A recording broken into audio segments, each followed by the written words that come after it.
«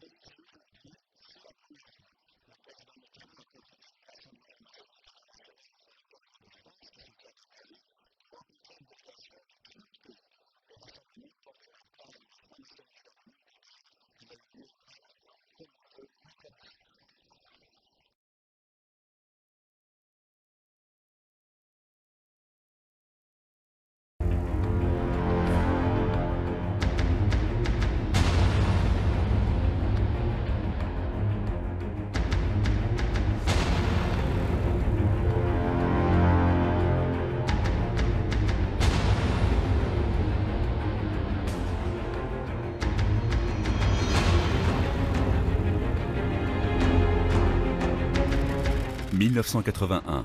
Dès sa prise de pouvoir, François Mitterrand décide de changer à tout jamais la physionomie de la capitale. Le président lance une politique de grands travaux qui rivalise avec les plus grands chantiers de l'histoire. Il s'est vécu très tôt comme homme d'État et à ce titre comme constructeur, bâtisseur.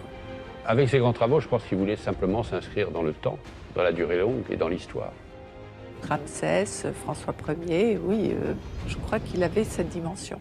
La pyramide du Louvre, la très grande bibliothèque, l'Arche de la Défense, l'Opéra Bastille, pour ne citer que les principaux travaux, rien ne semble pouvoir assouvir la soif de bâtisseur de François Mitterrand.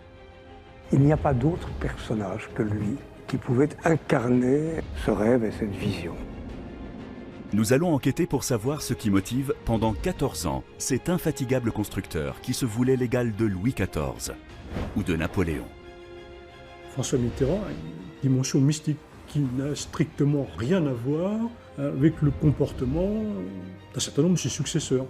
Éléments visibles et évidents ou symboles cachés et ésotériques. Quelle lecture à plusieurs degrés peut-on faire de cette œuvre pharaonique? Nous allons analyser ce que les pierres nous disent du président, architecte de la Ville Lumière. Ce qui semble assez évident, c'est que Mitterrand a eu accès à des connaissances plus ou moins secrètes.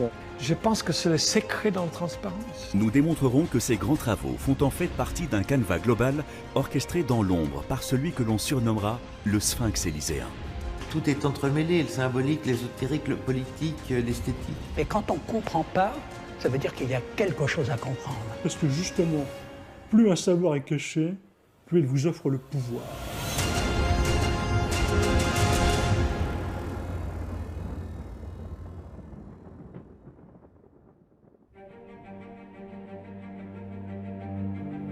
« 31 décembre 1994. À l'issue de 2 septennats, vaincu par la maladie, François Mitterrand confie à une France médusée la relation complexe qui le lie à la spiritualité et à l'occulte. Mes chers compatriotes, l'an prochain, ce sera mon successeur qui vous exprimera ses vœux. Là où je serai, je l'écouterai. Je crois aux forces de l'esprit et je ne vous quitterai pas. Quand François Mitterrand dit « je ne vous quitterai pas », on a l'impression que c'est presque une parole christique. Évidemment, les forces de l'esprit, pour lui, c'était une présence de l'invisible qui traverse tout, la matière, les gens. Il avait donc une vision qui était très large de la spiritualité. Il est clair que ce n'est pas un pur matérialiste. Alors c'est un message qui s'envoie à lui-même pour essayer de conjurer la mort, et puis c'est un message à la postérité. On ne sait pas bien comment le qualifier d'ailleurs, ce côté spirituel, qu'il a dit quelque part que l'esprit, à travers le temps, a une force. La force de la volonté, la force d'une histoire, la force d'un bâtiment. Spiritualité, empreintes dans le temps sont forcément extraordinairement liées pour François Mitterrand. Beaucoup plus que pour n'importe quel autre être souverain. Il y avait une volonté d'éternité. C'est son rôle face à l'histoire. Il a vraiment pensé à ça à partir du moment où, en 81, il était à la fonction suprême. Or, qu'est-ce qu'on peut laisser de mieux à l'histoire qu'un monument? Ce n'est pas un monument que François Mitterrand va laisser à sa mort, mais un ensemble de réalisations énigmatiques regroupées sous le nom générique de grands travaux. Ces derniers font résonner en nous cette mystérieuse affirmation « Je ne vous quitterai pas ».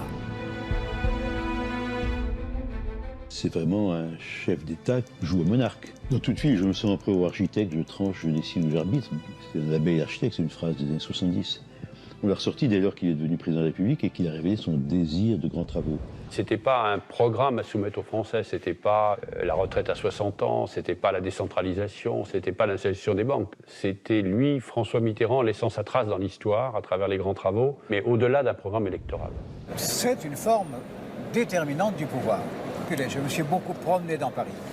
Dans ma tête, c'est vrai, à tout moment, je rebâtissais... déjà. Oui, déjà.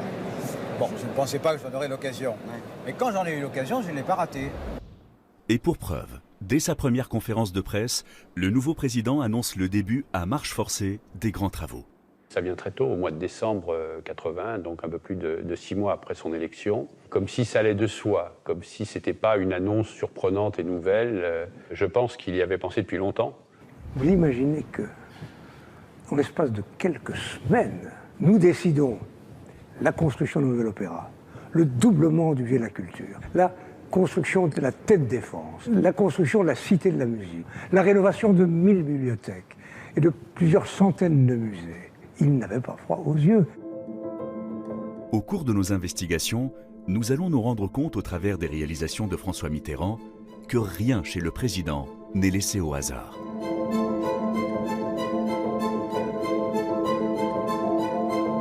François Mitterrand était quelqu'un qui avait un sens aigu des lieux sacrés, des rites sacrés.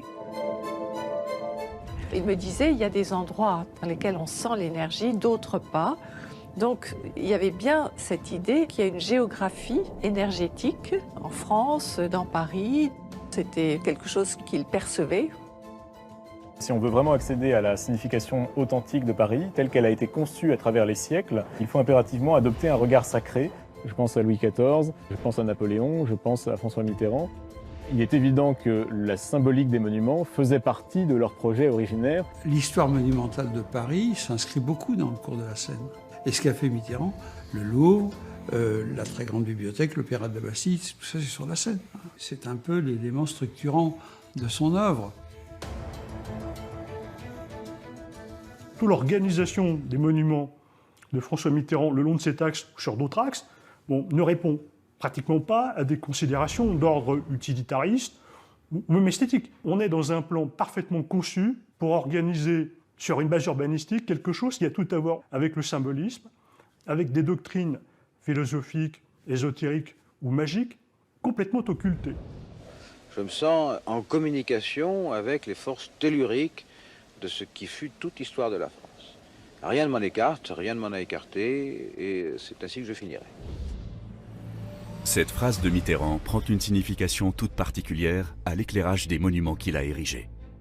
Cette volonté d'entrer comme en résonance avec l'histoire de France et d'y inscrire son nom se manifeste dès les premières heures de son règne.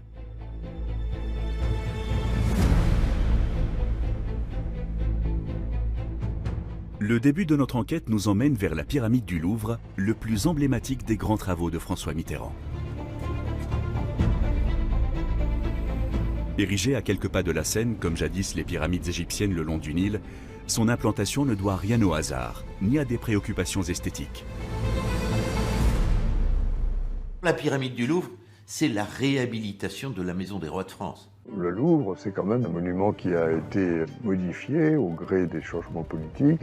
Je crois que les derniers en date, c'était Napoléon III. C'est un projet, d'une certaine façon, une tradition monarchique. Mitterrand s'est un peu considéré comme une sorte de pharaon. D'ailleurs, à peine arrivé au pouvoir suprême, il s'empresse de commander l'érection d'une pyramide. Sa pyramide.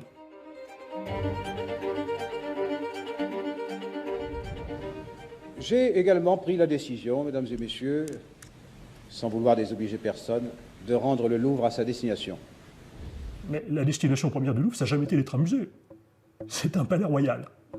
Quand vous avez un président de la République qui vous annonce froidement, à peine élu, « Je vais rendre le Louvre à sa destination première », qui est celle d'être en fait le palais d'un roi prêtre, puisqu'il a également une fonction sacerdotale, qu'il nous dit, sans que personne ne s'en rende compte, « Je vais rendre au Louvre sa fonction première de palais et de temple ». Depuis toujours, Paris a suscité chez les monarques des vocations de bâtisseurs. François Mitterrand ne va pas déroger à la règle. Pour arriver à ses fins, et imposer l'architecte de son choix, Yeo Ming-pei, il est prêt à contourner les lois en vigueur. Il est évident que François Mitterrand mène cette affaire du Grand Louvre sans souci excessif des formes juridiques. Je faisais partie de la Commission supérieure des monuments historiques quand P a présenté son projet. Bon, c'était purement formel parce que tout le monde savait que c'était un choix du président et que c'est lui qui ferait les travaux, mais il y a eu une majorité de votes contre. Ils n'ont pas organisé de concours en profitant d'une espèce d'entourloupe, on peut bien dire, en prétendant qu'en fait c'était un réaménagement d'un bâtiment existant. Qu'est-ce qui s'est passé? Nous décidons de solliciter Paye. Nous avons trouvé une ruse pour ne pas organiser un concours et pour faire de Paye, ça veut dire le conseiller de l'architecte des monuments historiques. Pourquoi une pyramide? Quand on posait la question, bon, tout le monde savait pourquoi, mais enfin, on ne répondait pas exactement à la question. François Mitterrand impose avec autorité la pyramide de Paye. Il concrétise là une idée qui avait déjà traversé l'esprit échauffé de quelques architectes utopistes de la période révolutionnaire. Le 26 août 1792, une pyramide est dressée en l'honneur des martyrs de la Révolution du 10 août, au lieu même où s'acheva la monarchie. En 1793, une pyramide de bois est érigée sur la place du Carrousel pour les funérailles de Marat. Enfin, à l'occasion des célébrations du centenaire de la Révolution française, on envisagea de construire une pyramide dans la cour Napoléon en 1889. On se retrouve face, non pas à une lubie d'un chef d'État, mais à la continuité d'une certaine tradition, d'une volonté au cours des siècles d'implanter certains types de monuments à certains endroits. Parce que ça répond à un plan parfaitement organisé, réalisé de façon délibérée. La pyramide du Louvre occupe une position très emblématique dans la trame des grands travaux de François Mitterrand. L'axe Est-Ouest est l'axe historique de Paris et constitue l'un des canevas de développement des monuments souhaités par le président. L'axe Nord-Sud suit le méridien de Paris. Il est matérialisé par 135 médaillons de bronze créés par l'artiste néerlandais Jan Dibets. Cette œuvre a été commandée sous la présidence de François Mitterrand en hommage à l'astronome Arago. Le méridien est une ligne imaginaire qui relie un pôle à l'autre. Néanmoins, il revêt une grande importance symbolique. En effet, le pays qui parvient à décréter qu'une longitude devient le méridien zéro des fuseaux horaires devient en quelque sorte le maître du temps. Et c'est au croisement entre ce méridien et l'axe historique de Paris que se trouve la pyramide. La pyramide du Louvre, en fait, à peu près tout passe par elle, quoi. C'est le point nodal où toutes les forces alignées viennent se condenser. C'est vraiment ce que François Mitterrand lui-même appelle l'épicentre de la capitale. Examinons ces 4 monuments pyramidaux en commençant par le plus grand. Les dimensions de la grande pyramide du Louvre ne semblent pas relever du pur hasard. Les proportions de la grande pyramide et celles de la pyramide de verre sont très proches.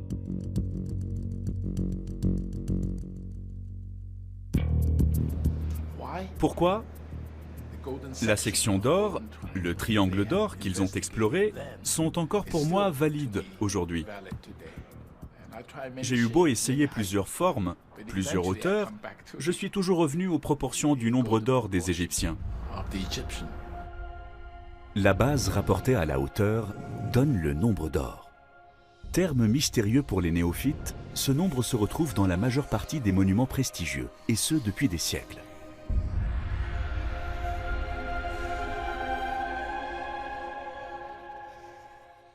Le nombre d'or dont il est question dans l'architecture, la biologie, la philosophie, le mysticisme, c'est un nombre qui a des caractéristiques exceptionnelles. Alors, si vous prenez un rectangle dont la largeur a pour longueur 1 et la longueur le nombre d'or, il est généralement admis qu'un tel rectangle est harmonieux.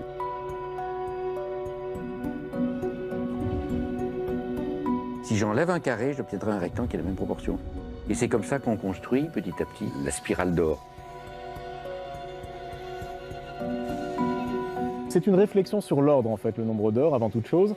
L'obsession de toutes les traditions, c'est la peur du désordre. C'est absolument fondamental dans l'esprit d'un souverain qui se pense comme un architecte du monde. Il s'agit tout simplement de figurer par l'harmonie qui résulte du nombre d'or, la capacité du souverain et de l'architecte à dominer les forces du désordre.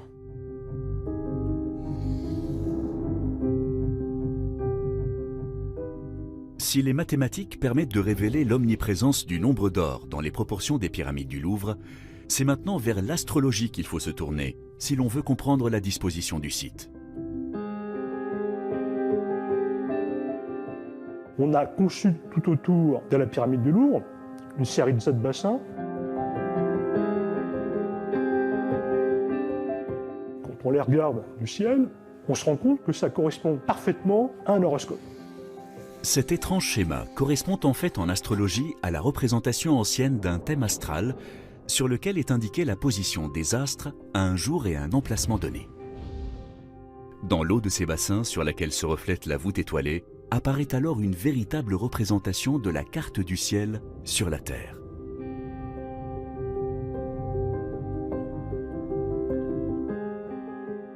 Maintenant que nous avons la clé, essayons d'ouvrir cette étonnante réalisation qu'est la pyramide du Louvre. L'entrée dans la pyramide a été toujours une grande préoccupation pour Pei. D'ailleurs, c'est un des problèmes de ce monument, c'est pas ce qui est le plus réussi. La pyramide, symboliquement, c'est l'endroit dans lequel on n'entre pas. Or, faire d'une pyramide l'entrée principale d'un musée, ça me paraissait un peu contradictoire. Ce musée, qui accueille quotidiennement plus de 28 000 visiteurs, est effectivement doté d'une entrée ridiculement étroite. Comme bien souvent dans les œuvres mitterrandiennes, les questions pratiques se voient sacrifiées au profit de leur dimension symbolique. François Mitterrand avait une grande connaissance des symboles. Il savait les lire, il y était très sensible. Il connaissait la Bible, il connaissait le livre des morts de l'ancienne Égypte. Enfin, il y avait une attirance pour le phénomène religieux sous des formes diverses.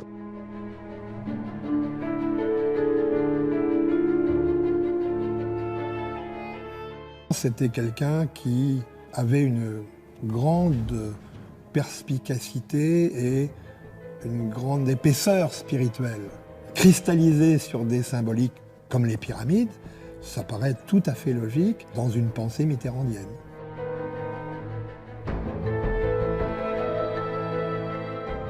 Ce qui semble assez évident, c'est que Mitterrand a eu accès à des connaissances plus ou moins secrètes de nature symbolique et qu'il les maîtrisait admirablement et que par ailleurs, il maîtrisait sans doute différentes formes de symbolisme. On peut retrouver des traces bibliques, on peut retrouver des traces de l'Égypte, on peut retrouver des traces maçonniques et ainsi de suite. S'il est de notoriété publique que jamais François Mitterrand n'a appartenu à la confrérie des francs-maçons, la culture maçonnique a néanmoins profondément marqué ses réalisations architecturales. Le Grand Louvre se trouve ainsi chargé de nombreuses références à cette tradition.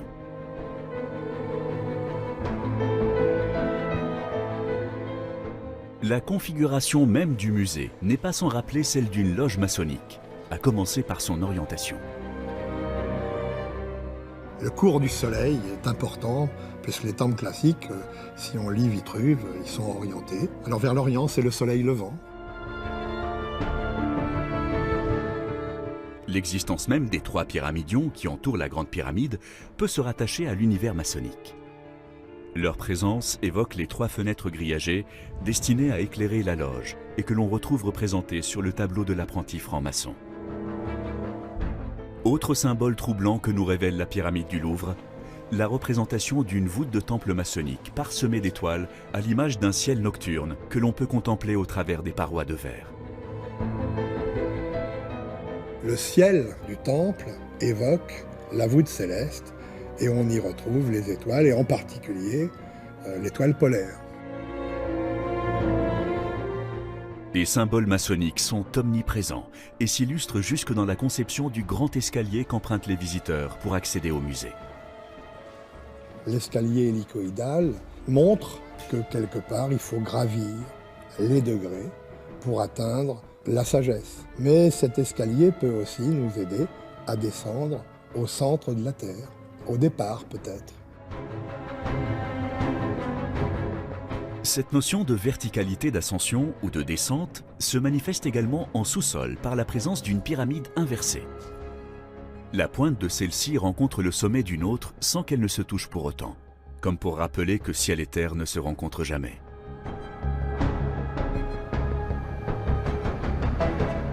Ce rapport ciel et terre à travers l'usage des pyramides trouve un écho dans une autre tradition dont Mitterrand était féru, celle de l'Égypte ancienne.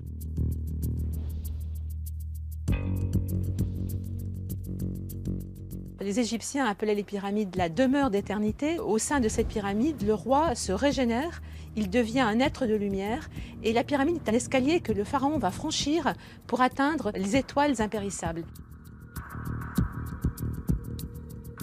Et certainement que Mitterrand connaissait ce grand mythe de l'Ancien Empire où le roi va devenir lui-même le soleil. Cette vocation régénératrice de la pyramide ne semble pas dénuée de sens pour François Mitterrand. Peut-être même touchons-nous là la raison d'être d'un tel bâtiment.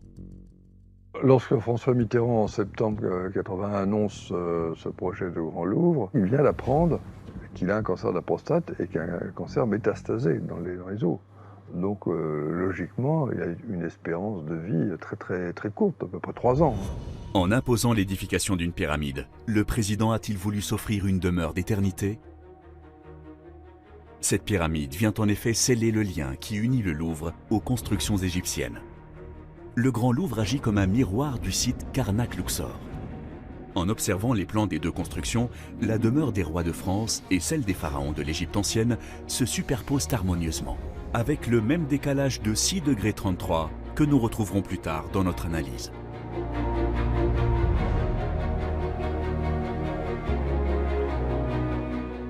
Si la pyramide conserve son parfum de mystère, que dire des colonnes de Buren qui constituent la prochaine étape de notre enquête?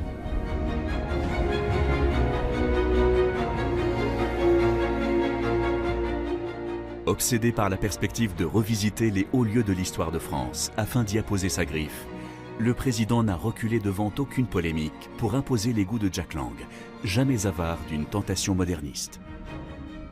Très honnêtement, moi au départ, j'ai été critique de cette œuvre-là. Personnellement, je ne trouve pas ça extraordinaire. Je trouve que ça n'a rien à faire là.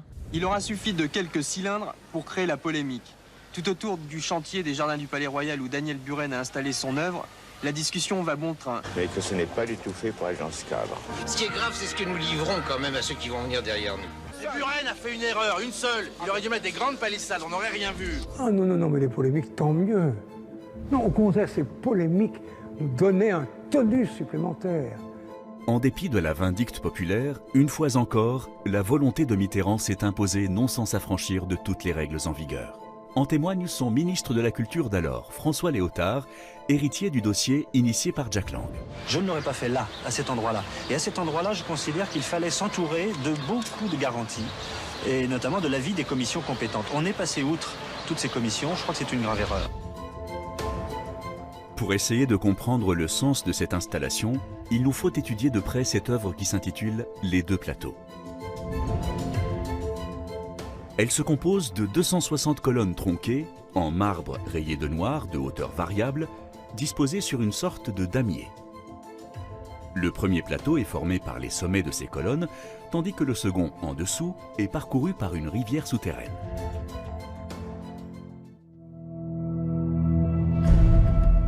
Si Daniel Buren a reconnu sa volonté de créer une œuvre monumentale, il s'est toujours refusé à en exprimer le sens profond.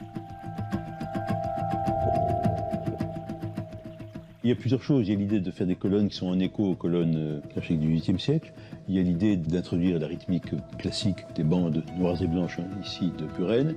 Et puis il y a une idée un peu plus compliquée de faire descendre des colonnes assez profondes vers le monde souterrain, le monde des catacombes, le monde des grottes, le monde de l'eau, le monde un peu tellurique. Dans le cas des colonnes de Buren, on a plusieurs éléments qui sont assez troublants en effet. Toutes les colonnes mesurent la même taille, mais elles sont plus ou moins enterrées, ce qui donne l'impression qu'elles n'ont pas la même taille. Je pense que là, on a un jeu d'opposition entre ce qui est apparent et ce qui est dissimulé. Montrer sans laisser voir. Voilà une fois de plus exprimée l'ambiguïté troublante des grands travaux. Les colonnes de Buren doivent être interprétées dans l'optique de la reconstruction symbolique du temple détruit. Quelle que soit la tradition dans laquelle on se situe, le temple a pour mission d'effectuer une liaison entre 3 niveaux, sous terre, terre et ciel. Et donc ces colonnes, au fond, établissent une jonction entre le ciel, la terre et les souterrains dans lesquels elles trouvent leur fondement. Il nous paraît évident à ce stade de l'enquête que lier la surface de la Terre à un monde souterrain semble être une préoccupation commune à bien des travaux mitterrandiens. Les grands travaux sont tous souterrains. Que ce soit la salle de recherche à la Bibliothèque nationale, elle est sous terre. Que ce soit le musée du Grand Louvre, il est toujours sous terre. La Grande Arche, on croit qu'il faut monter, mais en fait, au centre, il y a un cratère dans lequel nous pouvons descendre. On est là dans la thématique du voyage au centre de la Terre. Dans les épreuves que l'on fait subir aux apprentis, il y a un nom qui est vitriol. En alchimie ésotérique, il signifie visite l'intérieur de la Terre et tu reconstruiras le monde. C'est une manière d'évoquer la transformation que doit faire le franc-maçon sur lui-même. La dimension maçonnique des constructions du président passe en permanence par une opposition entre le visible et l'invisible. Revenons à l'œuvre de Buren, dont l'aménagement recèle bien d'autres symboles secrets et troublants. Une vue aérienne du Palais Royal nous éclaire quant à la disposition géométrique des colonnes. Au nombre de 260, elles se répartissent sur 13 lignes de 20 colonnes. Ces nombres ne sont certainement pas dus au hasard. On les retrouve en effet dans le calendrier sacré des Mayas. Celui-ci comporte 13 mois de 20 jours. Si on le transpose sous forme de calendrier moderne, il nous donne l'agencement exact des colonnes du Palais Royal. Les colonnes figureraient ainsi un véritable temple à ciel ouvert.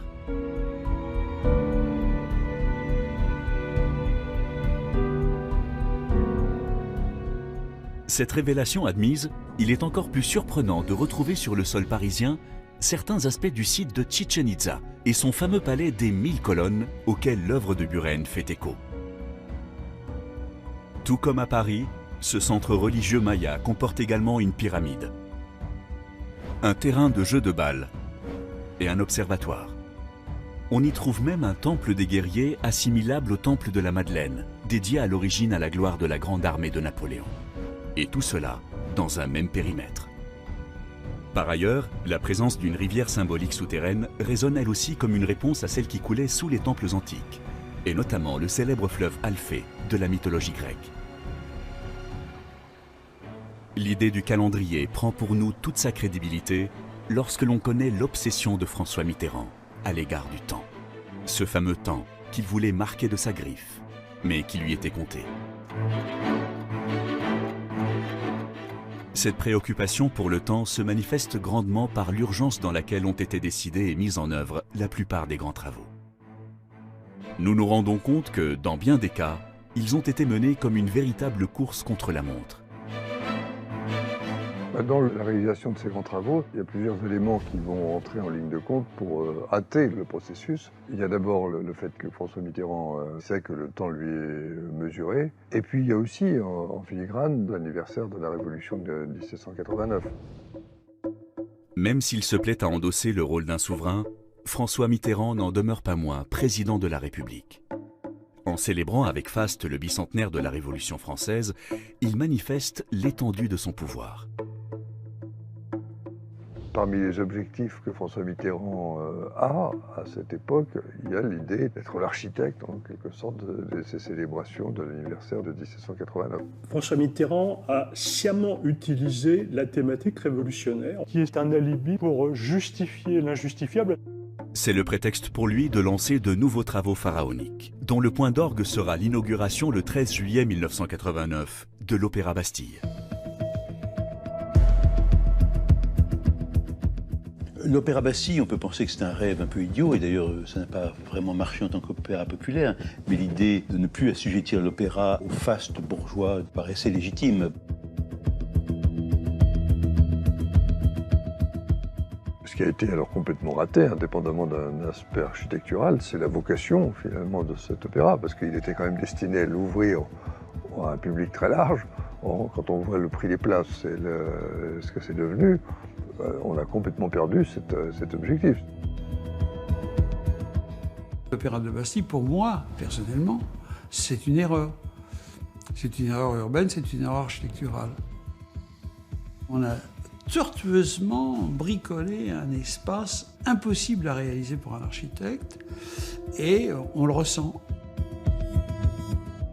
Si l'espace ne s'y prête pas, pourquoi avoir choisi un tel lieu pour y construire une autre pièce du puzzle parisien de François Mitterrand? Là encore, le choix du site est parfaitement symbolique, puisqu'il s'agit en fin de compte de ce que l'on présente comme l'élément déclencheur de la Révolution française. De la forteresse monarchique, à la colonne de Juillet commémorant les Trois Glorieuses, en passant par l'éléphant napoléonien, les grands souverains ont toujours considéré cette place comme un lieu stratégique pour manifester leur autorité. Outre ces références historiques, cette place est chargée de symboles plus personnels pour François Mitterrand. Rappelons que c'est ici même que se sont réunis ses partisans au soir de son élection le 10 mai 1981. 8 ans plus tard, ce sont les têtes couronnées et les présidents du monde entier qui se succèdent pour rendre hommage à François Mitterrand.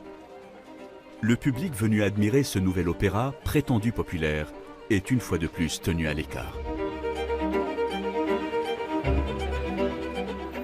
Plus que la célébration d'un événement fondateur de la République, on assiste là à la mise en scène de l'ego présidentiel. Le bâtiment lui-même, censé marquer cet événement pour les générations futures, ne survivra qu'avec difficulté aux fastueuses célébrations de 1989.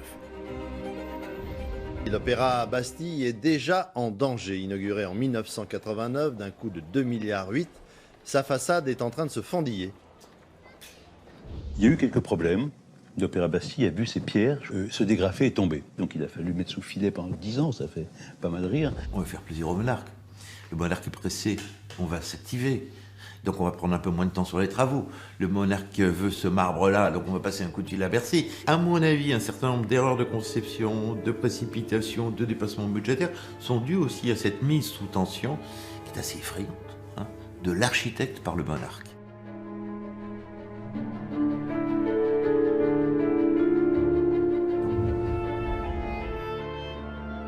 Comme dans toutes les constructions du président, de nombreuses clés de lecture permettent de décrypter un sens caché. On repère aisément sur les façades de cet édifice monumental les thématiques des grands travaux de François Mitterrand. Les motifs représentés figurent une imposante pyramide à degrés avec son inverse, qui rappelle la pyramide du Louvre. Une grande arche surplombant l'escalier propose une entrée démesurée. Cet élément purement décoratif fait écho aux 3 autres arches qui se développent sur l'axe historique de Paris.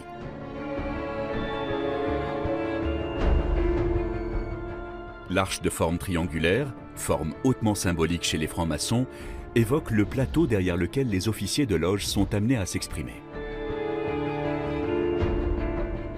Les 2 piliers de la façade rappellent eux-mêmes immanquablement ce que l'on retrouve à l'entrée de tout temple maçonnique. Ces silhouettes familières, à l'imitation de l'antique, nous rappellent que, comme toujours dans les constructions du président, lorsque nous franchissons cet accès, c'est dans un temple que nous pénétrons.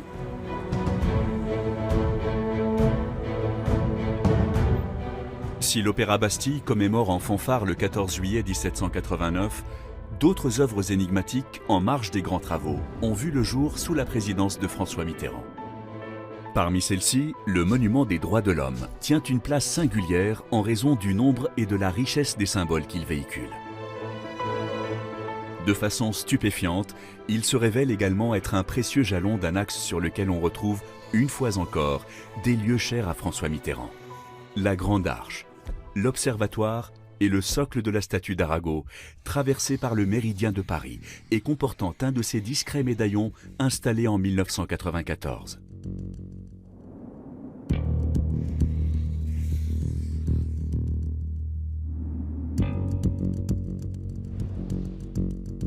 Les monuments au Champ de Mars, pour le bicentenaire de la Révolution française, d'une partie est consacrée à notre histoire et notre passé. Il y avait aussi ce souci de faire une espèce de pendant, parce que la tour Eiffel, c'est la tour de puissance économique, et on a l'école militaire qui est la puissance militaire.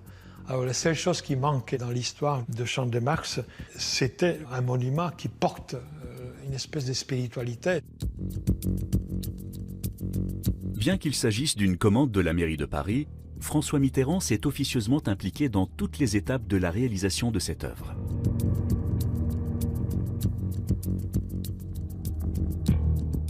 Ça m'a fasciné quand j'ai vu qu'il y avait dans sa personnalité une exigence très précise.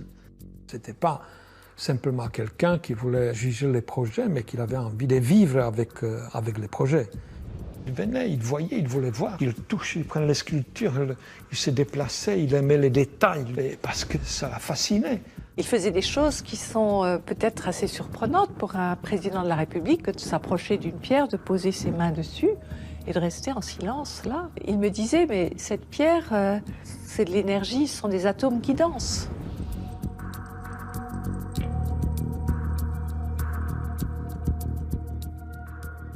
François Mitterrand et Yvan Taymer partagent tous les deux le goût de l'allégorie et de l'ésotérisme, comme en atteste la commande confidentielle d'une série d'obélisques pour l'Élysée lors du premier septennat.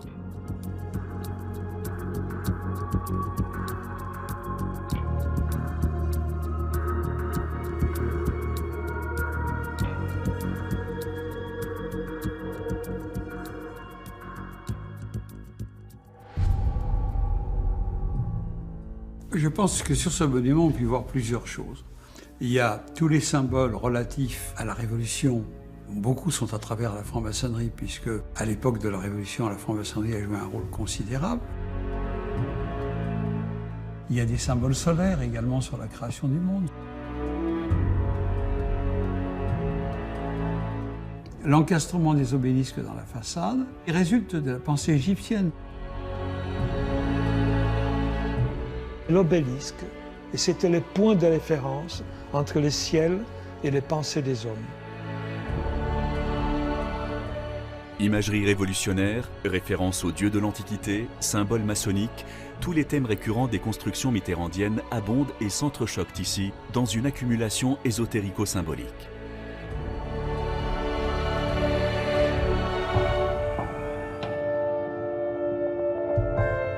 Il y a une espèce de mosaïque de références. C'est l'ouverture d'une certaine connaissance.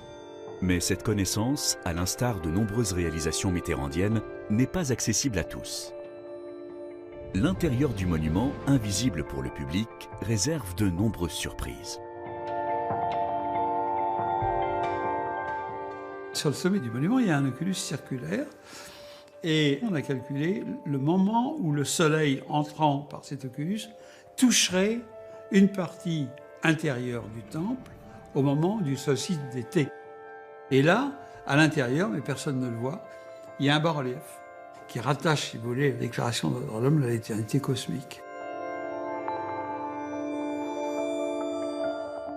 Le deuxième symbole assez fort, c'est l'eau. Alors, il y a cet oculus qui est au sommet par lequel tombe la pluie, et également l'eau qui ruisselle sur le toit et qui revient au centre du temple par un jeu de canalisation. Donc cette eau cosmique tombe et est renvoyée et devient une eau tellurique, c'est-à-dire qu'elle va féconder la Terre. La fascination de François Mitterrand pour les symboles atteint son paroxysme dans ce monument méconnu. Rarement le goût du président pour le mystère et l'ésotérisme se sera affiché aussi ostensiblement.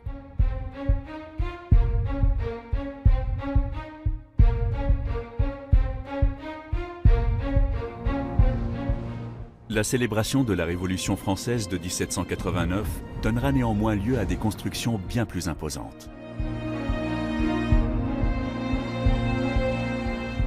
Pour moi, ça reste le projet le plus symbolique de cette période.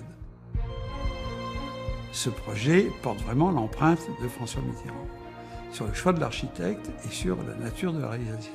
Et là, il faut bien reconnaître qu'on est dans une république un peu monarchique. Rien n'est trop beau pour satisfaire la boulimie du président. Et l'Arche de la Défense devient l'Arc de Triomphe mitterrandien. elle est l'œuvre de tous les superlatifs. 25 000 m² de verre anti-reflet, 35 000 m² du même marbre que celui utilisé par Michel-Ange, mais aussi 300 000 tonnes soutenues par des piliers monumentaux au nombre de 12.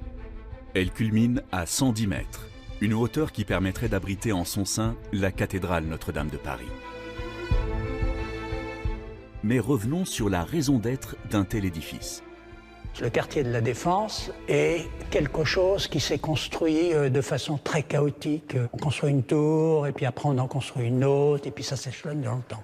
Depuis des années, le quartier de la Défense ne réussissait pas à s'achever en quelque sorte. Donc ça posait un problème urbanistique, et puis ça posait aussi un problème de disponibilité de terrain. Clore la Défense. C'était une vieille histoire qui traînait depuis 20 ou 25 ans. Imaginez à la tête Défense un geste architectural qui à la fois soit une fermeture et une ouverture. Cette construction monolithique prend place à l'extrémité ouest de l'axe historique parisien, un emplacement hautement symbolique.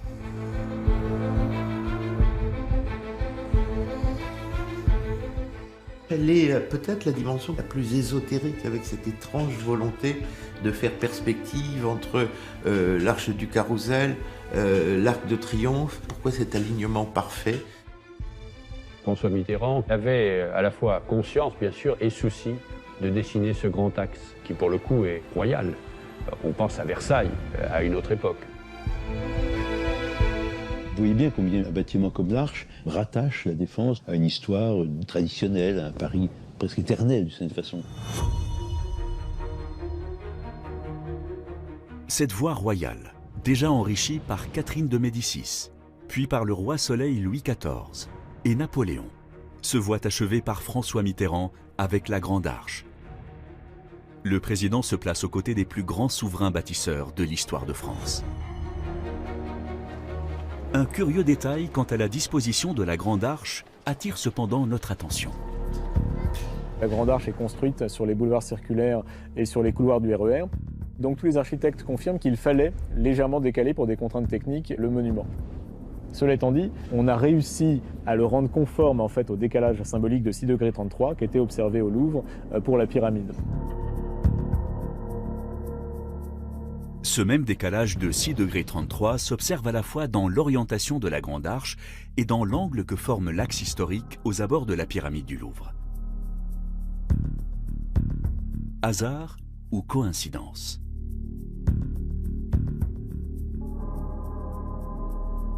Le fameux décrochement de 6 degrés, on ne le retrouve pas que sur l'axe historique, on le retrouve dans un certain nombre de constructions plus souvent d'églises, sur un certain nombre de temples égyptiens. C'est une référence à des traditions non plus antiques cette fois, mais même préhistoriques, puisque c'est un décalage qu'on retrouve dans beaucoup d'alignements mégalithiques. Cela semble correspondre à des déclinaisons lunaires que les hommes de la préhistoire avaient observées. L'autre raison d'être de ce décalage est le déclenchement d'un axe parfaitement rectiligne. Grande Arche, Panthéon, Bibliothèque François Mitterrand. Et à l'autre côté de la planète, le célèbre temple égyptien de Dendera, lieu de naissance attribué à la déesse Isis. Le président bâtisseur inscrit ainsi en filigrane le lien invisible qui unit la ville-lumière au lieu sacré de l'Égypte éternelle, tout en superposant les jalons de sa trajectoire personnelle, le Panthéon et la bibliothèque qui devait ultérieurement porter son nom. Un autre élément vient confirmer cette relation ténue qui existe entre ces deux monuments. En effet, au célèbre zodiaque découvert par les savants de Bonaparte au sommet du temple de Dendera et qui se trouve désormais au musée du Louvre, répond la création par l'artiste Jean-Pierre Reynaud d'une œuvre gigantesque sur le toit de la Grande Arche intitulée « La carte du ciel ». Elle représente un zodiaque constitué de marbre et de granit sur une surface de plus de 4500 mètres carrés. C'était évidemment très tentant pour moi de communiquer avec le ciel. Et quelle plus belle fenêtre peut-on faire sur le ciel que d'inscrire la carte du ciel? Le choix de la représentation d'un zodiaque prend toute sa valeur quand on connaît la propension de François Mitterrand pour la lecture des astres. Je ressens en rencontrant François Mitterrand un homme très secret. C'est un homme qui avait donc une sensibilité intéressante. Il avait besoin de trouver des signes dans la vie.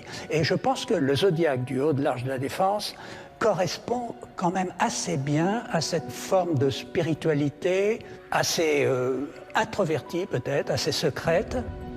Mais comme toujours chez le président, ses croyances demeurent confidentielles et donc le zodiaque reste invisible. Même si le public ne pouvait pas tellement participer à ce projet, je me suis dit, ce qui compte, c'est pas ce qu'on voit. En réalité, ce projet, il est peut-être fait pour les oiseaux. C'est-à-dire qu'il est fait pour le ciel. Et là, M. Mitterrand, là, c'est évident qu'il a compris que c'était ce qu'il fallait faire. Le même Jean-Pierre Reynaud devait créer ultérieurement au musée du Louvre, entre ciel et terre, une autre carte du ciel à la façon égyptienne, la voûte nucléaire. Les milliards de francs engloutis dans cette arche monumentale n'auront pas suffi à combler l'appétit du président bâtisseur.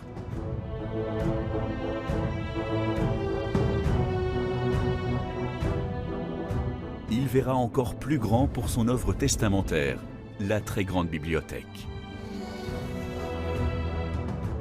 Dans sa frénésie architecturale, François Mitterrand annonce le 14 juillet 1988 la construction de ce qui sera le dernier de ses grands travaux.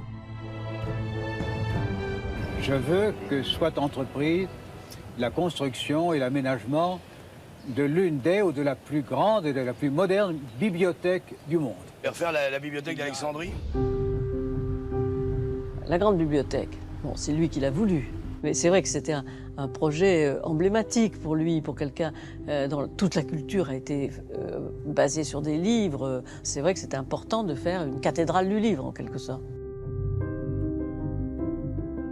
Cette bibliothèque, à mon avis, est clairement en lien avec celle d'Alexandrie, c'est-à-dire celle qui a été le phare du monde antique. Mitterrand l'avait sans doute en tête quand il a voulu réunir la plupart des savoirs dans la grande bibliothèque de France. C'est un bâtiment dans lequel il voyait l'accomplissement de son destin. Il y a dans ce monument quelque chose symbolisant son apport à ce pays. De fait, la grande bibliothèque constitue la plus vaste construction de François Mitterrand. S'étalant sur un site de 75 000 m², elle se compose pour sa partie émergée de 4 tours angulaires de 79 mètres et en sous-sol d'un bâtiment au centre duquel se trouve un jardin arboré. Ce projet réalisé par Dominique Perrault reçoit dès son origine la préférence de François Mitterrand. Dans le choix d'un artiste, dans le choix d'un architecte, il a pu favoriser un projet qui a revêté à ses yeux une certaine signification.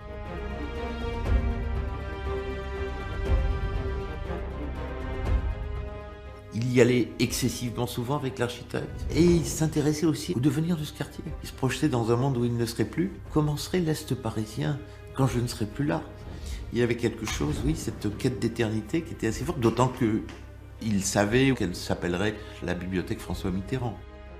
Plus que pour le Louvre, là, François Mitterrand entre dans le détail de ce qu'il veut faire à la grande bibliothèque.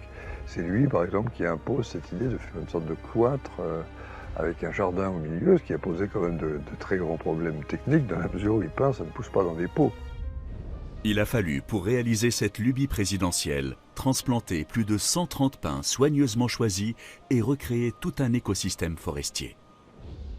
Car ce cloître central, inscrit dans la lignée des couvents médiévaux, se veut comme un jardin sacré au centre de l'édifice, un nouvel Éden une fois de plus inaccessible au public.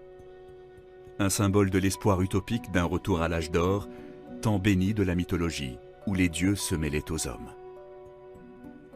Les références religieuses de ce jardin sont ici indéniables. Il n'y a aucun doute que François Mitterrand était un esprit religieux. Il a toujours été catholique, fiévreux et inquiet. Il fait d'adhérer aux valeurs de la gauche laïque, etc., a probablement par moments occulté cette préoccupation spirituelle qui renaît, qui explose, qui ne se cache plus à la fin de sa vie. J'ai toujours eu le sentiment que, en fait, il était profondément agnostique, mais intéressé par la spiritualité, intéressé par les œuvres chrétiennes, et vers la fin de sa vie, sans doute plus tourné vers la foi catholique que la foi chrétienne. La conception de la très grande bibliothèque reflète en bien des aspects cette fascination de François Mitterrand pour des questions religieuses. On y décèle néanmoins nombre de symboles d'un autre ordre. Prenons les 4 tours par exemple. Leur forme en équerre laisse place à de nombreuses interprétations. Si, comme annoncé dans le programme de l'architecte, elles figurent 4 livres ouverts, leur nom même renvoie à des concepts chargés de sens. La tour des lois, la tour des nombres, la tour des temps et la tour des lettres, qui, assemblées, forment le socle de la connaissance universelle de la culture maçonnique. Mais cette très grande bibliothèque se révèle être surtout une arche conceptuelle, appuyée sur 4 piliers, dont le toit n'est autre, une fois de plus, que la voûte étoilée elle-même. Face à la volonté de François Mitterrand de conférer une dimension symbolique à son monument, les questions pratiques sont sacrifiées. Il y a de la part de François Mitterrand, incontestablement, et je crois que ça va s'accentuer à mesure qu'il se rapproche de l'échéance finale, l'idée de frapper les esprits en favorisant des projets architecturaux de caractère un peu pharaonique, au détriment de données techniques peut-être. C'est un aspect qui est assez évident dans la grande bibliothèque. C'est vrai que la grande bibliothèque, qui a eu au début en tout cas un vice de construction, avec le soleil qui tapait sur les vitres et la chaleur qui risquait de décomposer les livres. Puis cette esplanade, qui n'est pas du tout pratique, notamment en hiver, quand les gens dérapent sur le verglas, et que cette esplanade se transforme en patinoire. Il considère plus en effet l'esthétique, le geste que le côté pratique. En même temps, c'est pas lui qui est chargé de voir comment la très grande bibliothèque va fonctionner, on doit mettre les livres, comment on les protège. C'était pas sa préoccupation, c'était l'œuvre architecturale, sa préoccupation. Plus généralement, c'est l'austérité de l'ensemble du bâtiment qui subit les attaques les plus virulentes. C'est vrai que ce n'est pas un bâtiment à tuer à toi. Il y a divers modèles de bibliothèque. Celui-là est un modèle plutôt, en effet, hiérarchisant, autoritaire, intimidant. Qui ressemble à Mitterrand, peut-être. Mais comme Mitterrand, il est faussement transparent aussi. En dépit de toutes ces attaques à l'encontre de sa très grande bibliothèque, François Mitterrand parvient à l'ériger dans les délais les plus brefs, sachant que ses jours étaient comptés. Qualifiée de nef amarré par la presse, cette bibliothèque restera le testament d'un homme hanté par son désir d'éternité.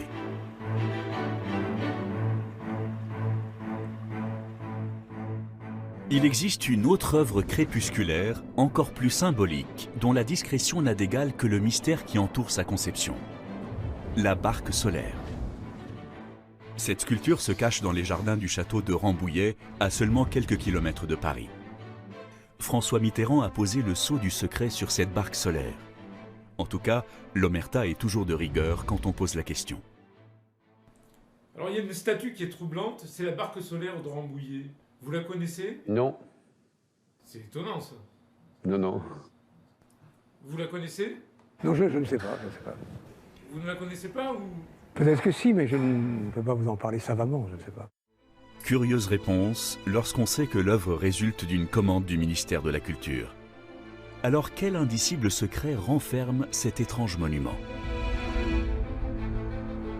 Je parle du ministère à propos de cette statue parce que je me souviens très bien que ma première réaction, ça a été de penser à un monument pharaonique. La barque solaire du parc de Rambouillet est un exemple extrêmement important du choix et de l'amour de Mitterrand pour les formes et aussi pour la symbolique égyptienne. Il a toujours beaucoup aimé l'Égypte. D'ailleurs, il y était quelques jours seulement avant sa mort. Il avait même eu le projet, je crois, de mourir au fond en Égypte. Il est allé là-bas avec l'idée peut-être de ne pas en revenir. Il y avait quelque chose qui le rapprochait au fond de sa propre transcendance. Quand il était dans ces lieux, il avait l'impression d'être proche des forces de l'esprit. L'Égypte ancienne fut pour François Mitterrand une source d'inspiration dans laquelle il aura puisé toute sa vie durant. Mitterrand était un homme secret qui avait effectivement une attitude de sphinx. Le sphinx, justement, c'est le mystère à déchiffrer, c'est l'énigme qui est posée. Et il a trouvé en Égypte une terre à sa mesure, ou à sa démesure. C'est là qu'il a pris sûrement sa passion de construire. Il a lié à ce moment-là la notion de pouvoir à la notion de construire. En cela, il s'inscrit dans une très longue tradition de chefs d'État. Alexandre, César, Marc-Antoine, et bien sûr le fougueux Bonaparte. Et on voit que tous ces grands hommes comprennent qu'il y a quelque chose de profondément singulier dans cette Égypte ancienne. Sans doute cette stabilité, cette pérennité, cette persistance miraculeuse à travers les millénaires d'une telle civilisation. Sa manière de percevoir le temps, de s'inscrire dans la durée, de s'interroger sur la mort, explique son intérêt et sa fascination pour l'Égypte.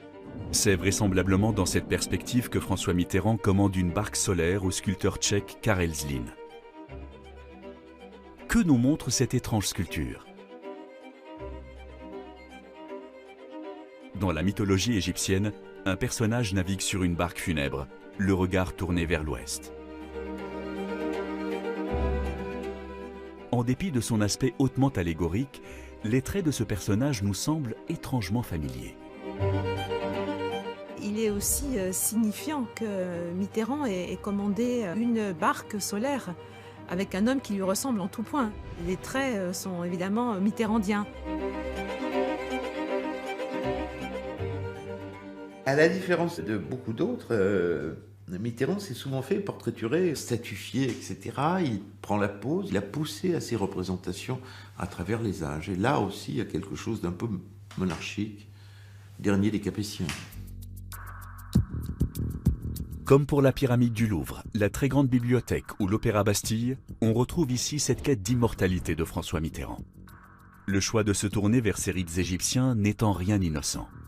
Sa manière de percevoir le temps, de s'inscrire dans la durée, de s'interroger sur la mort, explique certainement en partie son intérêt et sa fascination pour l'Égypte, où des dieux, des héros traversent symboliquement un fleuve, une rivière, et traversent le temps et traversent la mort.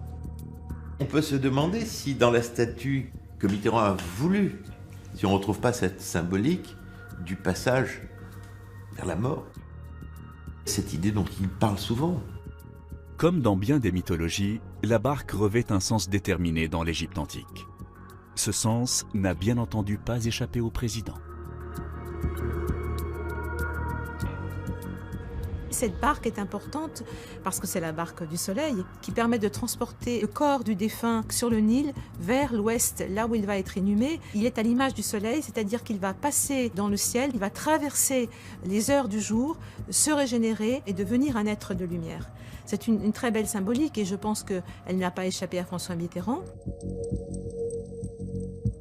Elle lui a d'autant moins échappé que cette barque figure également le support d'un cadran solaire dont le gnomon, l'aiguille centrale, n'est autre que cet énigmatique passager présidentiel qui devient de fait le marqueur du temps, le maître du temps. La sculpture devrait pointer vers le couchant, lieu de séjour des morts chez les Égyptiens. Mais c'est vers le sud-est que se dirige cette barque.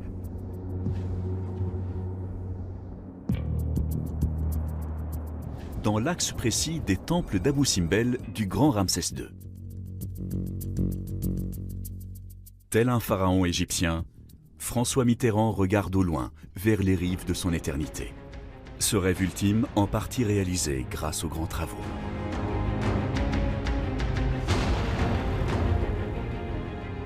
Grande partie des monuments qu'il fait construire sont dans cette même logique d'un souverain, d'un pharaon qui élabore délibérément un certain nombre de constructions, de rites, pour assurer non seulement sa survie dans l'au-delà, mais sa divinisation, en fin de compte son apothéose.